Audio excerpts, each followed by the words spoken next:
بسم اللہ الرحمن الرحیم۔ السلام علیکم ورحمۃ اللہ وبرکاتہ۔ آج ہم جانیں گے پانی کے مختلف روپ کے متعلق۔ پانی کے مختلف روپ ہیں۔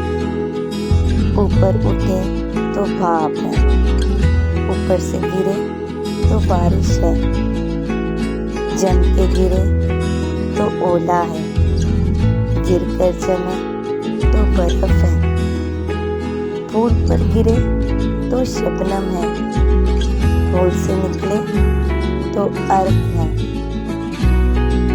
قدمِ اسماعیل علیہ السلام سے نکلے تو زمزم ہے، اور حضور صلی اللہ علیہ وآلہ وسلم کی انگلی مبارک سے نکلے تو آب کوثر ہے۔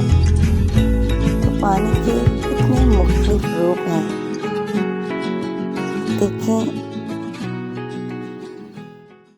یہ اللہ رب العزت کی قدرت ہے کہ پانی جم کے گرے تو اولا ہے اور گر کر جمے تو برف ہے۔